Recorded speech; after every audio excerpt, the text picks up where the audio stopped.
আমার ছেলে এখানে সিবিএসসির পরীক্ষা দিচ্ছে ক্লাস 12-এ। যে ফাদার হিসাবে আমি এসেছি আমার ছেলেকে নিয়ে, আমার নিশ্চিত এসছে, সব ঢুকেছে, খুব ডিসিপ্লিন হয়েছে, সবাই ঢুকেছে, খুব ভালো লেগেছে, এই জন্য এখানে অপেক্ষা করছি। আর সবাইকে বেস্ট উইশেস দিই, সবাই যাতে ভালো করতে পারে এবং সবাই যাতে সুন্দরভাবে পরীক্ষা দিয়ে বেরোতে পারে।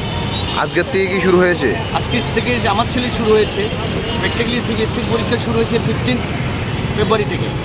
আজকে আমার ছেলে ইংলিশ পরীক্ষা এবং আজকে ইংলিশ পরীক্ষার জন্য এসেছে।